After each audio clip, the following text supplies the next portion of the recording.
आऊं एॾो वॾो लेखक या अदीब न आहियां जो मां हर रोज़ लिखां ऐं माण्हुनि खे ॿुधायां। हिन नफ़्सा नफ़्सी जे दौर में जिते भाउ जो कोन्हे उते भला केरु कंहिंजो कीअं थींदो। हीअ सिंध जेका पंहिंजो वजूद विञाइण वञी रही आहे, भला उहो केरु बचाईंदो। हिते केतिरनि ई उमेदुनि जा लाशा लावारस पियल आहिनि ऐं केतिरा ई अरमान कंहिं वाचूड़े में ख़ाक जियां उॾरियो वञनि ऐं के ख़्वाब वरी वारी जे ज़रड़नि जियां समुंड जे लहरुनि में लुड़ियो वञनि।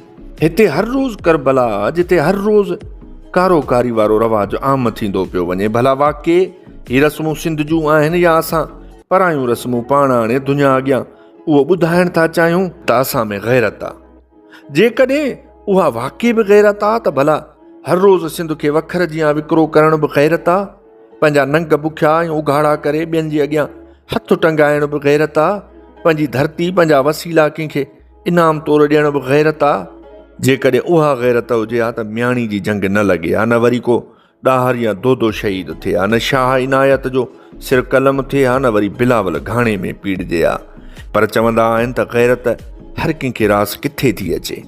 ही माण्हू भले हींअर बुख बदहाली जी ज़िंदगी गुज़ारीनि, पर यादि रखिजो तारीख़ जॾहिं बि कर मोड़ींदी आहे त सभु कुझु हिकु लम्हे में लुड़ियो वञे। फिरौन केॾो बि ताक़तवर छो न हुजे, पर ख़ुदा जी लठ बेआवाज़ हूंदी आहे ऐं उहा जॾहिं लॻंदी आहे त तख़्त बि ऊंधा करे छॾींदी आहे। अव्हां त उन जे अॻियां कुझु बि न आहियो।